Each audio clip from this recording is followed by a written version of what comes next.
why have you come down? And with whom have you left those few sheep in the wilderness? I know your presumption and the evil of your heart, for you have come down to see the battle. And David said, what have I done now? Was it not but a word? Other scriptures say, is there not a call? Eliab is not against David. Listen to the word. But he knows about this renegade element inside of David. He can easily break ranks for his individual accolades. Hence he approaches and scolds him. You see, Eliab says, I know your presumption and the evil in your heart. Others says, I know your naughtiness. The Hebrew of the whole context says, I know is the word yada, meaning to properly ascertain by seeing. Your presumption is the word zadon, meaning your arrogance and pride. I can properly ascertain by seeing your arrogance and your pride. And it says the word where it says evil, it's the word roa, meaning naughtiness, badness, and wickedness. Either be saying, I can properly ascend by seeing your arrogance and pride, your naughtiness, badness, and wickedness that is in your heart. The word is libab, meaning most interior organ or the crevice of the fissure of your being. I know you, David. I know what you're doing here. I know what you're trying to do here. Eliab's statement has been ascribed by many Bible scholars again and say it was envy. But it doesn't qualify to be so much envy because David was just inquiring. It would be envy if he won the battle. Is somebody following me now? It's just some kid is coming out. What will happen to the man? What? And his older brother hears and says, hey, get over here. Well, I mean, what are you talking about? What's this? I know what you're trying to do. I know you. And David, he knows that his brothers know what kind of a person he is. He's a very individualistic person. David answers and says, what have I done now? What is not, was it not but a word? In other words, he's saying, whether you look at it in other translations, it says, is there not a cause? David is saying a similar connotation.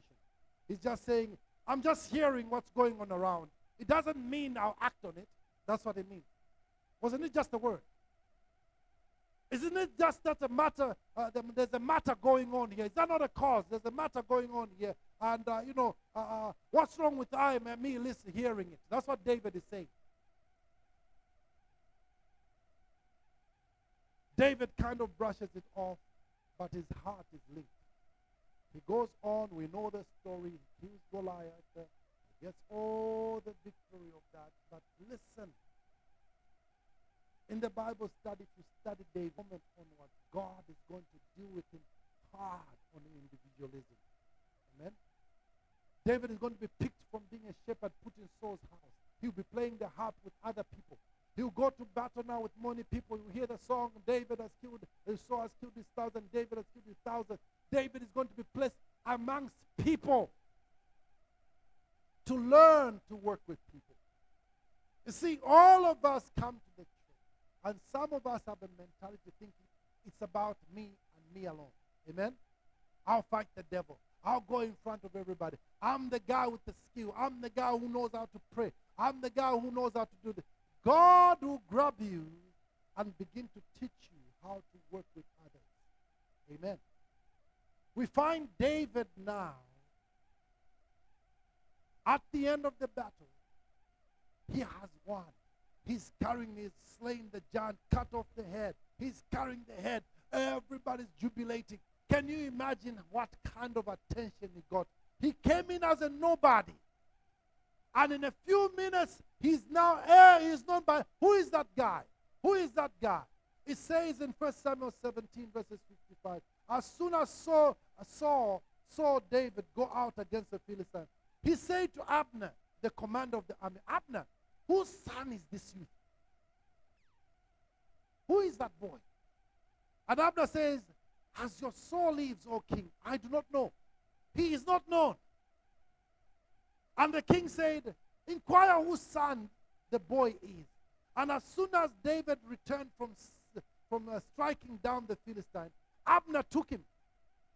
Now David is now known by everybody. Everybody's jubilating. They've killed the Philistine. He's coming back now. And Abner took him and he brought him before Saul with the head of the Philistine in his hand. David is still holding the head of the Goliath. I want you to catch the picture of what the Bible is trying to teach us. He's still holding there. He comes up before Saul. And Saul just asked him one question. He says, and Saul said to him, whose son are you, young man? And David answered, I'm the son of your servant, Jesse the Bethlehem. That's all David. He comes up there, and now he is not giving. He's flourishing in this thing. But that very moment, you know the battle he won. Let me tell you something. Bring attention